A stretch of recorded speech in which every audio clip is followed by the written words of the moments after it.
والصلاة والسلام على من لا نبي بعد أما بعد بسم الله الرحمن الرحيم كنتم خير أمة أخرجت للناس تأمرون بالمعروف وتنهون عن المنكر صدق مولانا العظیم وصدق رسولنا بلاغ المبین۔ درود پاک پڑھیے۔ الصلاۃ والسلام علیک یا سیدی یا رسول اللہ وعلی آلک واصحابک یا حبیب اللہ۔ حمد و صلوات کے بعد صوفیاء ہوں، علماء ہوں، بزرگان دین ہوں، ایک موٹا سا مقصد قرآن پاک نے دیا ہے۔ مقصد یہ بیان فرمایا ہے کہ تم بہترین امت ہو، اخرجت للناس، تمہیں لوگوں کے بھلے کے لیے پیدا کیا گیا ہے۔ وہ بھلا تم نے یہ کرنا ہے کہ تأمرون بالمعروف، تم نے لوگوں کو بھلائی کا حکم کرنا ہے، وتنہون عن المنکر، اور لوگوں کو منکرات سے، بری باتوں سے منع کرنا ہے۔ اللہ تبارک و تعالیٰ نے 1,24,000 کم و بیش انبیاء بھیجے، تو انبیاء تبلیغ کرنے آئے تھے۔ مقصود تبلیغ ہے، مقصود دعوت دینا ہے، مقصود پیغام دینا ہے۔ کھل کے انہوں نے پیغام دیا، بلکہ سورہ یاسین میں انبیاء کرام علیہ السلام کا وہ قول موجود ہے کہ جب وہ کہتے تھے کہ وما علینا الا البلاغ المبین، کہ بھئی ہمارے ذمے تو کھول کر بیان کرنا ہے۔ وہ دعوت دیتے رہے۔ نبی کریم سید عالم صلی اللہ علیہ وسلم پر اللہ کریم نے سلسلہ نبوت کو بند فرمایا۔ اب یہ ذمہ لگ گیا امت کے علماء نے، اولیاء نے، صوفیاء نے ہر زمانے میں دعوت دین دی۔ ایک ہی مقصد ہے، صرف دعوت دین دینا، فقط ایک مقصد، اس کے علاوہ کوئی دوسرا نہ مقصود ہے نہ اس کی کوئی ضرورت ہے۔ دعوت دین صوفی اپنی تکمیل کرتا ہے، اللہ سیکھتا ہے، وہ مختلف طریقے ہیں، نقشبندیہ ہے، چشتیہ ہے، سہروردیہ ہے، نوشائیہ ہے، قادریہ ہے، اپنے اپنے طریقوں کے مطابق صوفیاء ان کی تکمیل کرتے ہیں۔ پھر جب وہ مکمل ہو جاتا ہے، مکمل ہونے سے مراد یہ کہ اس کے جو رذائل ہوتے ہیں وہ دور ہو جاتے ہیں، فضائل شروع ہو جاتے ہیں، جھوٹ نکل جاتا ہے، بدی نکل جاتی ہے، بد نگاہی نکل جاتی ہے، حرام کھانا اسے تکلیف دیتا ہے، وہ نبی کریم علیہ الصلاۃ والسلام کے طریقہ مبارکہ کو پسند کرنے لگتا ہے۔ اب اس کے ذمے لگا دیا جاتا ہے، جس کا نام خلافت بھی ہے، دعوت و ارشاد بھی ہے۔ اب وہ آگے نکلتا ہے، دین کا پیغام دیتا ہے۔ باقی پھر آپ کو پتہ ہے کہ رش جب میلہ بہت بڑا ہو جائے تو اس میں کون کون کہاں سے آ کے کس کس روپ میں شامل ہو گیا پتہ کوئی نہیں چلتا۔ اب مسلمان ہیں 1.25 ارب کے قریب، تو کسی طرح کوئی جہالت کرنے لگ گیا، کوئی نئی رسم لے آیا، کوئی غلط طریقہ اختیار کر گیا، تو راشی بہت زیادہ ہے تو کیا پتہ چلے گا کہ کسی نے کیا بنا لیا۔ باقی تصوف کا، طریقت کا، معرفت کا ایک ہی طریقہ تھا کہ لوگ گمراہ ہوتے تھے۔ اور حضور غوث پاک رضی اللہ تعالیٰ عنہ کی آپ کتابیں پڑھیں نا، تو آپ نے رافضیوں کے خلاف بھی لکھا ہے۔ اب تو کچھ بیچارے ایسے بھی صوفی ہیں نا جو کہتے ہیں کسی کو برا نہیں کہنا چاہیے، بلکہ ایک صوفی صاحب سے میری ملاقات ہوگی تو کہنے لگے کافر کو بھی کافر نہیں کہنا چاہیے، تو میں کہ انہوں مسلمان کہہ لیے، پھر کافر کو کیا کہنا ہے جی؟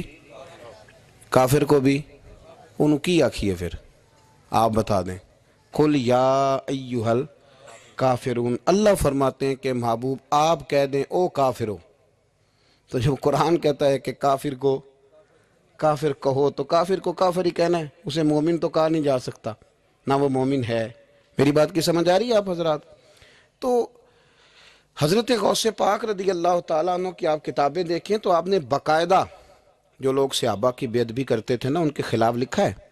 اس زمانے میں ایک فرقہ تھا جبریہ اور قدریہ، وہ تقدیر کو نہیں مانتے تھے، صرف تقدیر کے منکر تھے، باقی نماز بھی پڑھتے تھے، روزہ بھی رکھتے تھے، زکوٰۃ بھی دیتے تھے، حج بھی کرتے تھے۔ کس کو نہیں مانتے تھے؟ وہ جو تقدیر ہے نا کہ اللہ نے لکھ دیا ہے رزق بھی نصیب بھی، اس کے منکر تھے۔ تو حضور غوث پاک نے باقاعدہ ان کے خلاف تحریریں لکھیں، تقریریں فرمائیں۔ حضرت عبداللہ ابن عمر رضی اللہ تعالیٰ عنہ سے کسی نے کہا کہ حضرت صاحب وہ فلانا بندہ ہے، ساری دین کی باتیں مانتا ہے، صرف تقدیر کو نہیں مانتا۔ تو آپ فرمانے لگے اگر بیمار ہو گیا تو پتہ لینے نہیں جاؤں گا، مر گیا تو جنازہ پڑھنے نہیں جاؤں گا۔ نہیں جاؤں گا، اس لیے کہ دین کے ہر جز پر ایمان لانا دین ہے، کسی ایک کا بھی انکار ممکن ہے۔ تو یہ ہے کہ ہمارے بزرگان دین نے نا فتنے روز پیدا ہوتے تھے، انہوں نے اس کے خلاف جہاد کیا، کوشش کری، محنت کی۔ اعلیٰ حضرت بریلوی رحمۃ اللہ علیہ کے زمانے میں لوگ پیدا ہو گئے، انہوں نے بڑی بڑی عجیب باتیں سرکار کی ذات کے بارے میں کرنی شروع کر دیں۔ اگر اسی طرح کے صوفی ہوتے جس طرح کے صوفی پائے جاتے ہیں، کسی کو کچھ بھی نہیں کہنا، تو ٹھیک ہے، جو مولوی اپنی کتاب میں لکھ رہا تھا کہ نبی پاک کا علم جانوروں پاگلوں کی طرح، اس کو لکھنے دیتے، کسی کو کچھ کہنا تو ہے ہی نہیں، لکھنے دیتے، وہ بالکل چھٹی تھی۔ تو اعلیٰ حضرت نے جہاد کیا، ان کے خلاف لکھا۔ جب کسی نے کہا کہ حضور کے بعد بھی نبی آئے تو فرق نہیں پڑتا، تو اعلیٰ حضرت فرمانے لگے آئے کیوں، ہمیں ضرورت کیا ہے، یہ لفظ آپ نے کیسا بولا، کیسے آئے؟ ہمارے بزرگوں نے اس دور کے تقاضوں کے مطابق جہاد کیا۔ ایک سنگی مجھے ایک دن پوچھنے لگے، پیار سے لوگ کئی سوال پوچھتے ہیں، سارے بندے تنقید کے طور پہ نہیں پوچھتے۔ انہوں نے کہا جی یہ صوفی کا کیا کام ہے کہ فوٹو کھچائے، صوفی کا کیا کام ہے اس کی ویڈیو بنے، وہ تو طریقت تصوف والا آدمی ہے۔ تو میں نے کہا میرے بھائی آپ بات کو سمجھیں، صحابہ کرام نے کوئی کتاب نہیں لکھی تھی، اس لیے کہ قرآن کافی تھا اور حدیث، چونکہ ان کے زمانے میں نہ جبری آئے، نہ قدری آئے، نہ رافضی آئے، نہ ناسبی آئے، نہ خارجی آئے۔ آپ کو پتہ ہے حضرت علی کے زمانے میں ایک گروہ اٹھا تھا، پورا گروہ مولا علی کے زمانے میں خارجیوں کا، بہترین کلمہ پڑھتے تھے، تگڑی نمازیں پڑھتے تھے، پر ہزاروں بندے حضرت علی نے قتل کروائے تھے۔ رش زیادہ ہوتا ہے تو غلط لوگ بھی شامل ہو جاتے ہیں۔ مجھے بتائیں کہ آپ بیج نہیں ڈالتے تو پھر بھی فصل کے ساتھ جڑی بوٹی اگ آتی ہے کہ نہیں؟ تو موج کرنے دے، اس کو بھی آ گئی ہے تو کاٹتے کیوں ہو؟ وہ اس لیے کاٹی جاتی ہے کہ اصل فصل کا وہ پھر نقصان کرتی۔ تو حضرت علی نے وہ قتل کرائے، لوگ وہ کرانے پڑے، ورنہ وہ خرابی کر رہے تھے۔ اب صحابہ نے کوئی کتاب نہیں لکھی، لیکن بعد میں جب حالات خراب ہوئے، جبری آئے، قدری آئے، ناسبی آئے، خارجی آئے، تو غوث پاک نے بھی کتابیں لکھی، محدث ابن الجوزی نے بھی کتابیں لکھی، شیخ شہاب الدین سہروردی کی عوارف المعارف آپ دیکھیں، تصوف والوں نے، طریقت والوں نے کتابیں لکھی، ان لوگوں کا رد لکھا۔ آج ہمارا زمانہ جب آیا ہے نا، تو اس زمانے کے اندر لبرل لوگ بیٹھ گئے ہیں ٹی وی پہ، لبرلزم کا دور ہے، یہ دور اصل میں لبرلزم کا دور ہے۔ اس میں یہ جو آپ کو تھوڑا بہت محسوس ہوتا ہے نا کہ بعض جگہ علماء کے آپس میں اختلافات ہو رہے ہیں، تو یہ ویسے سب کے ہی ہوتے ہیں، دکانداروں کے بھی ہوتے ہیں، دنیا داروں کے بھی، ان جیوے کہ اپنی گل کوئی نہیں کردا جی، اپنی گل کوئی بندہ اپنی بات نہیں کرتا، کیونکہ اپنی طرف اس کی نظر نہیں نہ ہوتی، نظر سامنے ہوتی ہے، تو سامنے والے کی بات کرنا بھی ویسے بھی ایزی ہوتا ہے۔ تو اسی طرح مولوی بھی، میں بھی کہتا ہوں کہ سیاستدانوں نے بیڑا گرک کر دیا ہے، کیونکہ میری بھی نظر سامنے ہے، اپنے اوپر تو ہے ہی نہیں۔ تو میرے بھائی، ہمارا جو دور ہے نا، اس دور کے اندر لوگوں نے ٹی وی پہ بیٹھ کے، میڈیا پہ آ کے کہنا شروع کر دیا کہ اسلام تو کوئی سختی نہیں کرتا، عورتیں بلا حجاب بھاگیں، گلیوں میں آئیں، جو مرضی کریں۔ نے کہنا شروع کر دیا کہ اسلام جو ہے وہ کوئی معاذ اللہ تعالیٰ کسی کو پابند نہیں کرتا، وہ جو مرضی کرے۔ لوگ دین کا نام لے کے دین کا حلیہ بگاڑنے لگے۔ پینٹ شرٹ والے مولوی آ گئے مارکیٹ میں، پینٹ شرٹ والے، بڑا حالات خراب ہونے لگے۔ تو اب مجبوری ہے کہ جس طرح کا دور ہوگا، جہاد بھی اسی طرح کا ہوگا۔ سرکار نے تلوار سے جہاد کیا ہے، توپ کوئی نہیں چلائی۔ اب آپ کہیں جی آپ توپ کیوں، آپ بندوق کیوں چلا رہے ہیں، حضور کی سنت کے مطابق چلیں، تو میرے بھائی تب تلوار سے لڑائی ہوتی تھی، اب توپ سے ہوتی۔ اب دور ہے میڈیا کا، کوئی میڈیا پہ اعتراض کرے گا تو اسے جواب بھی میڈیا دے گا، اس کے مطابق آپ چلیں گے۔ تو صوفیاء کو بھی یہ استعمال کرنا پڑا۔ تو یہ باتیں آپ سمجھیں، صوفیاء کا ایک ہی مقصد ہے۔ ہمارے زمانے میں نا جو کام نہیں نہ ہو رہا وہ دین کی دعوت ہے۔ کیوں بھلا؟ اس لیے کہ لوگ تنقید کرتے ہیں، ہر بندے پہ ہی کرتے ہیں۔ وہ الگ بات ہے کہ میں محسوس زیادہ کر لوں، آپ محسوس زیادہ کر لیں، ورنہ ہر بندہ ہی تنقید کی زد میں، ہر بندہ وہ جس شعبے سے بھی تعلق رکھتا ہے۔ میرے بھائی، ایک ہی مقصد ہے ساری طریقت کا، وہ ہے دعوت دین، دعوت بے نمازی کو نماز کی دعوت، شریعت کے باغی کو شریعت کی دعوت۔ کبھی آپ نے یہ نہیں سنا ہوگا کہ مولوی ہڑتال پہ ہیں تو مسجدوں میں جمعہ نہیں ہوگا آج، کبھی سنا ہے؟ ڈاکٹر ہڑتال پہ جاتے ہیں کہ نہیں؟ وکیل، ٹرینوں والے، مولوی صاحب کبھی گئے ہوں کہ آج مولویوں کی ہڑتال ہے، اللہ کے فضل سے کبھی آپ نے نہیں سنا ہوگا، کبھی ایسا نہیں ہوا۔ اور میں آپ کو بتاتا ہوں، میرا مسجد سے تعلق ہے، اتنی پریشانی کسی بندے کو نہیں ہوتی جتنی مسجد کے امام کو ہوتی ہے کہ یار میں جا رہا ہوں، جماعت کون کرائے گا۔ یقین کریں، وہ بندہ ڈھونڈتا ہے، محنت کرتا ہے، تلاش کرتا ہے، کسی کے ذمے لگاتا ہے، چابیاں دیتا ہے۔ مجھے پتہ نا جی، اور یہ دلچسپی ہے، یہ شوق ہے، یہ ذوق ہے، اس کو آپ سمجھیں۔ دعوت دین علماء دے رہے ہیں، صوفیاء دے رہے ہیں۔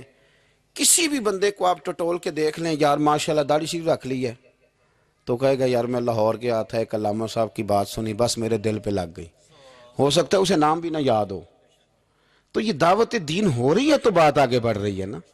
آج بھی کوئی سوشلزم کا ماننے والا، کوئی لبرل آدمی، کوئی کسی قسم کا بندہ مارکیٹ میں آ کے دین پہ اعتراض کرتا ہے۔ میں تھوڑے دن پہلے سائی والک یونیورسٹی میں گیا تو ایک بچہ کہنے لگا کہ پیر صاحب میں نے بات کرنی ہے تو آپ نے مجھے گستاخ کہنا ہے، تو اگر آپ نے گستاخ ہی کہنا ہے تو میں نہیں کرتا۔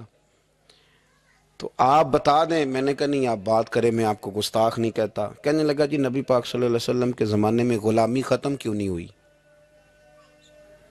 چاہیے تھا حضور کہتے آج کے بعد کوئی غلام نہیں، ختم کر دیتے، ختم کیوں نہیں ہوئی؟ بکتے رہے غلام، بلکہ حضرت علی کے زمانے تک غلام بکتے رہے۔ تو آپ کے پاس کیا جواب ہے؟ میں نے کہا اصل میں آپ رہتے ہیں ان لوگوں کے پاس جو بیچارے عشاء کی رکھتے بھی پوری نہیں بتا سکتے، تو اس لیے آپ کے اندر یہی بہام پیدا ہوا ہے۔ میں نے کہا میاں نبی پاک نے غلامی ختم کر دی؟ کہنے لگا جی نہیں، یہ میرے پاس ابن اسحاق کا حوالہ ہے، ابن حشام ہے، فلانی کتاب ہے، فلانی کتاب ہے۔ میں نے اسے کہا بچے آپ سمجھے نہیں، نبی کریم علیہ السلام نے نا غلامی کو اتنی عزت دے دی تھی کہ غلامی غلامی رہ ہی نہیں گئی تھی، غلامی غلامی رہی نہیں۔ تو جب کسی چیز کا نام ہی ختم کر دیا جائے، اس کا وہ عہدہ ہی ختم۔ یہ جو لوگ تھوڑے سے اداروں سے انسلاک رکھتے ہیں وہ سمجھتے ہوں گے کہ سیٹ ہی اگر ختم کر دی جائے کوئی، تو اس سیٹ پر جو بندے موجود بھی ہوں تو وہ سیٹ ہی نہیں، سیٹ ہی کوئی نہیں۔ حضور نے دیکھے نا، حضرت ابو ذر غفاری فرماتے ہیں میں اپنے غلاموں کے بارے میں بڑا سخت تھا، لوگ مثال دیتے تھے کہ اگر پھر تمہارا وہی حال کریں جو ابو ذر اپنے غلاموں کا کرتا ہے۔ فرماتے میں جب کلمہ پڑھنے آیا تو بڑی نصیحتیں حضور نے فرمائیں، تو جب میں واپس جانے لگا تو ایک آواز دی، میں واپس لوٹا تو فرمایا ایک بات کا خیال رکھنا۔ یا رسول اللہ وہ کون سی؟ فرمایا اپنے غلاموں کے ساتھ اچھا سلوک کرنا۔ تو فرماتے میں نے فوراً عرض کی حضور کس طرح کا سلوک کروں، کس طرح کا؟ تو یہ ابن ماجہ میں، ابو داؤد میں، نسائی میں، مسند احمد میں، کیا خوبصورت انداز ہے۔ یہ جو بڑے انسانی حقوق کی تنظیموں پہ بات کرنے والے نا، پورے یورپ میں شور مچانے والے، وہ بڑے حقوق بیان کریں گے، سیمینار کریں گے، چارٹر لکھا جائے گا، ڈبیٹ ہوگی، ایوان اقبال میں سیمینار ہوگا، فلانی جگہ ہوگا، کچھ پلے نہیں پڑے گا۔ میرے نبی کے دو جملے، ختم ہو گئی ساری باتیں۔ رسول کریم علیہ السلام نے فرمایا جس طرح کا خود کھانا اس طرح کا غلاموں کو کھلانا، جس طرح کا خود پہننا اس طرح کا غلاموں کو پہنانا۔ ختم ہو گئی بات۔ او یار تھوڑا سوچے، میں نے بات کر دی، آپ نے سن لی، ذرا غور کرے۔ جس طرح کا خود کھانا، بلاؤ نا وہ حاجی صاحب جڑے بڑے نیک نے، جن دے کپڑے آپ پاندے نا ملازم بھی انج دے ہی پاندا ہے۔ بلاؤ نا وہ سیٹ جو بڑی تقریریں کرتا ہے غریبوں کے حق میں، جس طرح کا خود کھاتا ہے غلام بھی اسی طرح کا کھاتا ہے۔ لیکن وہ عمل کرنے والے لوگ تھے، انہوں نے پھر عمل کر کے دکھایا۔ مولا علی شیر خدا کرم اللہ تعالی وجہہ الکریم۔ ایک بات اور کر دوں، چلو آ گئی۔ حضرت علی کا ماننے والا جب مجھے جاہل ملتا ہے نا کوئی کہتا میں حضرت علی کا ماننے والا ہوں، تو میں انہوں کہنا تیری مہربانی کسی درس گاہ داخل ہو جا۔ اتنے بڑے عالم کا ماننے والا اور تیرا حال کیا ہے؟ دیکھیں نا، میں کہوں او استاد جی کا شاگرد ہوں، تے بندے کہیں گے تیریاں گلہ تے نہیں پہ دس دیا۔ تھوڑی مہربانی کریں۔ جس سے کائنات نے علم لیا اور زمانے نے فیض پایا، ماننے والا اس کا ہو اور اسے دعائے قنوت بھی نہ آتی ہو، تو یہ کیا تماشا ہے؟ آپ دیکھیں نا، آپ کس بات کہاں کی ہے، سٹیٹس کہاں کا آپ بیان کر رہے ہیں، اور معیار آپ کا کیا ہے؟ بالکل جہالت کی بات کر دینا۔ اور بات مولا علی شیر خدا کا، حضرت علی المرتضیٰ کوفے میں نا اپنے غلام کو لے کے بازار تشریف لے گئے، کہنے لگے یار موسم آ گیا ہے، میرا دل ہے کہ کپڑے نہ خرید لیں قدر کے۔ اس نے کہا حضور چلیں، تو غلام کہتا ہے دو جوڑے حضرت علی نے خریدے، ایک مہنگا ایک سستا۔ تو موٹی بات ہے، جو مہنگا ہے وہ آقا پہنے گا اور سستا ایسے ہی ہوتا ہے نا جی. چلو اور گل کرنے ہیں سادی، جلدی سمجھے جا جائے گی. جس ویل جائیے دکاندار کو ویاہ تے کپڑے لین تے انہوں کہیدا ایک پان والے وکھا، پھر کہیدا ایک دین دوان والے وکھا. وہ دین دوان والے کہڑے ہوندے نے بھلا؟ جڑے پان والے نہیں ہوندے. دین دوان والے کہڑے ہوندے نے؟ ایک وہ دے جڑے پانے والے نے، ایک وہ دے جڑے دینے والے نے. یہ دینے والے وہ ہوندے نے جڑے پان والے، ہاں جی وہ والے دکھا. تو وہ دکاندار کے پاس جا کے حضرت مولا علی شیر خدا رضی اللہ تعالیٰ نے اس کے ساتھ بیٹھے، 2 جوڑے خریدے. غلام کہتا ہے جب واپس نکلے تو حضرت علی رضی اللہ تعالیٰ نے وہ دونوں جوڑے، چونکہ میں غلام تھا میں نے پکڑے ہوئے تھے، سمجھ لیں کہ وہ تھیلا کپڑوں کا میرے ہاتھ میں تھا. فرماتے ہیں شیر خدا کا گھر آ گیا، میرا بھی غریب خانہ آ گیا، اب ہم نے جدا ہونا تھا. تو ڈیفینیٹ بات تھی، طے تھا کہ یہ پتلا جو ہے اور کم قیمت کا جوڑا میرا ہے.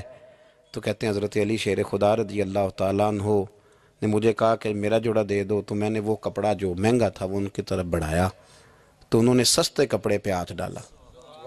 فرمانے لگے یہ تیرا ہے. اور وہ پیر صاحب بھی ایسے کر سکتے ہیں ویسے کبھی کبھی، ہاں ان کے لیے بھی جائز ہے، کوئی منع ان کے لیے بھی منع.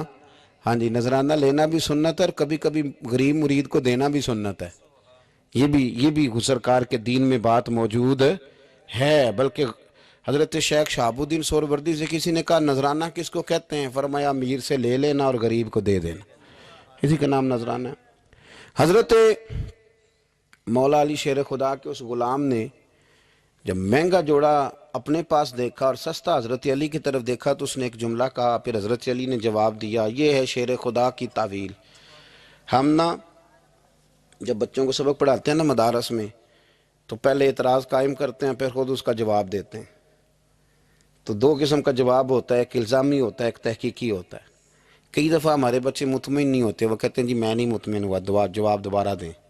لیکن حضرت علی تھے نا، غلام نے اعتراض قائم کیا، اس نے ایک جملہ کہا، کہنے لگا حضور یہ سستا جوڑا مجھے دے، مہنگا آپ نے. فرمایا کیوں؟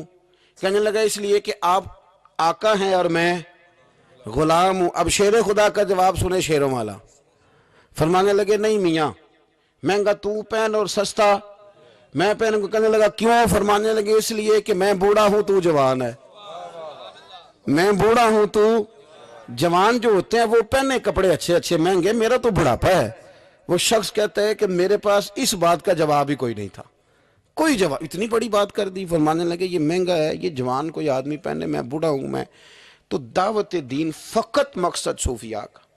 آج بھی دین کے حوالے سے جو تشریحات، آج نہ لوگ دین کے خلاف نہیں بولتے، کوئی بندہ آپ کو ایسا نہیں ملے گا، کوئی بھی. آج کے دور میں جو فتنہ ہے وہ ہے دین کی غلط تشریح کا فتنہ. غلط تشریح، ٹی ویوں پہ لوگ بیٹھ گئے، وہ تشریحات غلط کر رہے ہیں. ہر بندہ کہے گا نبی پاک نے اپنے جی دشمنوں کو معاف کیا، آپ کہتے ہیں گستاخ کو پھانسی دینی. ہر بندہ یہ، اور آیتیں پڑھ پڑھ کے سنائیں گے وَمَا أَرْسَلْنَاكَ إِلَّا رَحْمَةً لِّلْعَالَمِينَ. حالانکہ انہیں یہ نہیں پتا کہ رحمت للعالمین نبی نے فرمایا ہے کہ اگر کوئی شراب پیے گا تو ہم اسے کوڑے ماریں گے، اور حضور نے کوڑے مروائے ہیں. اپنی آنکھوں کے سامنے سرکار نے کوڑے مروائے ہیں. رحمت للعالمین نبی نے. جہاد کی بات آئی ہے تو فرمایا اب قتال ہوگا، اب کافروں کی گردنیں کاٹی جائیں گی. ہر چیز کا ایک وقت ہوتا ہے. غلط تشریحات، جی حضور نے اپنے بے ادب کو معاف کیا، تو میں نے کہا نبی پاک نے بے ادب کو معاف کیا، کسی صحابی نے حضور کے بے ادب کو معاف نہیں کیا. آپ دین کی تشریح کو سمجھیں. اسی طرح کا معاملہ اور بہت ساری چیزوں کے ساتھ ہے. وہ کہتے ہیں جی وضاحت کے ساتھ فلانی شے کا ذکر نہیں آیا لہذا ہم کریں گے. پردے کے ساتھ بڑی بری حالت کر دی گئی ہے. عورتوں کا پردہ بالکل لوگوں نے، اور یہاں تک لوگ کہتے ہیں کہ جی چہرے کا پردہ ہی نہیں، دین میں تو آنکھیں نیچی کرنے کا حکم ہے. تو میں نے کہا ٹھیک ہے آپ آنکھیں نیچی کر لیں، کچھ کریں تو صحیح نا. اور مختلف قسم کی غلط تشریحات ہیں، توضیحات ہیں. کہتے ہیں جی پیر صاحب سے پردے کی کوئی ضرورت نہیں، اس لیے کہ پیر باپ کی جگہ پہ ہوتا ہے. باپ تو نہیں نہ ہوتا، جگہ پہ ہوتا ہے نا. مومنوں کی مائیں، قرآن کہتا ہے کہ یہ مومنوں کی مائیں ہیں، لیکن مومنوں کی ماں کے پاس جب ان کا بیٹا حضرت عبداللہ ابن مکتوم نابینا آئے تھے تو حضور نے فرمایا تھا عائشہ پردہ کرو. عرض کی حضور وہ تو نابینا. یہ رشتہ قرآن نے بیان کیا ہے، یہ تو نابینا ہے. تو فرمایا تمہیں تو نظر آ رہا ہے نا. تو اس دور کے اندر جو لوگ دین پہ لیبل لگا کے نا، ایک دین پہ لیبل لگا کے کہ نہیں جی ادھر بھی گنجائش ہے، یہاں بھی مسئلہ ہے، یہ اب اس دور کا فتنہ ہے. جدت کے ساتھ بڑے بڑے ایسے اسکالر باقاعدہ ٹی وی پہ بٹھائے گئے کہ جنہوں نے کہا کوئی ضرورت نہیں. آپ یہاں تک میں سنتا ہوں کہ ایک نمبر ہو گئے تو گزارا ہو جائے گا. یہاں تک بھی میں سنتا ہوں کہ یہ آپ غلط تشریحات کر رہے ہیں. اور میں کیسے اسکالر کو بھی جانتا ہوں جو کہتا ہے کہ بس ٹھیک ہے، نکاح جب کسی شخص نے کسی کو قبول کر لیا تو نکاح ہی نکاح ہے، ایجاب و قبول کا نام نکاح ہے. تو بڑے بڑے فتنے، بڑی بڑی آزمائشیں، اور وہ طبقات جو حاوی ہیں، جو پاورفل ہیں، جو مالدار ہیں، جن کا تسلط ہے، وہ دین کو غلط انداز میں پیش کرتے ہیں، آزاد رہنا چاہتے ہیں. میں بڑی دیر پہلے کا کہہ رہا ہوں، پھر کہتا ہوں، میرے ملک سے لے کر پورے عرب تک، اب تو سعودی عرب کے اندر بھی عورتوں کو بڑی چھٹیاں مل گئی ہیں. وہ کہتے ہیں کہ ایک ہی بات ہے، ہمیں کوئی اعتراض نہیں، جس نے نماز پڑھنی ہے وہ نماز پڑھے، جس نے شراب کھانے جانا ہے وہ شراب کھانے جائے. یہاں تک کہ جب عورتیں نکلی تھیں ہم ملک میں ریس لگانے کے لیے سائیکلوں پہ، تو اس وقت کے لبرل آدمی نے کہا تھا مولوی نہ دیکھیں، آنکھیں بند کر لیں. تو یہ فتنہ ہے اس دور کا، یہ اس دور کا مین مسئلہ ہے. لوگ آزاد ہونا چاہتے ہیں. آپ یقین کریں، ابھی لمبا نہیں وقت گزرا، یہ آپ جو سفید داڑھی والے بزرگ یہاں بیٹھے ہیں ان سے آپ پوچھ لیں کہ بہت شرم کی بات تھی کہ لڑکا یہ کہہ دیتا کہ شادی سے پہلے میں نے بیوی کو دیکھنا ہے. یہ خاصا حالانکہ جائز ہے، ایک نظر دیکھنا جائز ہے. اس پر بھی علماء نے قیود لکھی ہیں کہ دیکھے گا تو کیسے دیکھے گا، اس تشریح میں نہیں جاتا. لیکن اب وہی سارے لوگ، چار پیسے ان کے پاس آئے ہیں تو لڑکا لڑکی اکٹھے بیٹھ کے منگنی ہوتی ہے، ان کی میرج ہال میں سارا کچھ ہوتا ہے. ہندوؤں کے طریقوں کے مطابق انگوٹھیاں پہنائی جاتی ہیں، مہندیاں ہوتی ہیں، تماشے لگتے ہیں. یہ فتنہ ہے اس دور کا. تو اس دور کے صوفیاء اس فتنے کے خلاف اٹھیں گے، وہ جہاد کریں گے، وہ دین کا جو اصل چہرہ ہے وہ لوگوں کے سامنے پیش کریں گے. اسی کا نام تصوف ہے، اسی کا نام طریقت ہے، اسی کا نام پیری مریدی ہے، اسی کا نام اصلیت ہے کہ آپ دین پر کسی کو عمل کرائیں. اگر آپ دین پہ عمل نہیں کرا سکتے تو ٹھیک ہے. پھر جب میں نے یہ نعرہ لگایا کہ میں دیندار ہوں، تو ہو سکتا ہے میری میٹھی باتوں سے وقتی طور پر کچھ لوگ میرے جھانسے میں آ جائے، ہاتھ باندھ کے میرے پیچھے بھی چلنے لگیں. لیکن او پہ دس دیاں قبراں، 4 منٹ 4 دنوں کی بات ہے، پھر رب کریم پوچھ لے گا، پھر حساب بڑا لمبا ہے. تو اس لیے کوشش فرمائیں صوفیاء کے پیغام کو سمجھیں، دعوت دین دیں. جو آپ کا کلاس فیل ہے اس کو بھی دین کا پیغام دیں، جو ڈیوٹی آپ کے ساتھ کرتا ہے اسے بھی نماز کا درس دیں. ایک دوسرے کا بازو تھامیں. اور میں آپ کو بڑی ذمہ داری سے کہتا ہوں کہ کہنے سے بات بن جاتی ہے. آپ انشاءاللہ کسی کو کہیں گے نا مسجد چل، تو وہ چلے گا اللہ کے فضل. اس کی وجہ یہ نہیں کہ بات میں اثر ہوتا ہے، دین میں ویسے ہی بڑا اثر ہے. آپ دین کی بات کر دیں، اللہ تاثیر پیدا کر دیا کرتا ہے. آپ کہہ دیں تو انشاءاللہ ہو جاتا ہے. اللہ کے حضور یہ دعا ہے، اللہ کریم ہمیں اپنے بزرگان دین کے، صحابہ کبار کے، اہل بیت اطہار کے طریقوں کا مسافر بنائے. اللہ کریم ہماری حاضریوں کو قبولیت کا شرف اور درجہ نصیب فرمائے. آخر دعوانا الحمدللہ رب العالمین.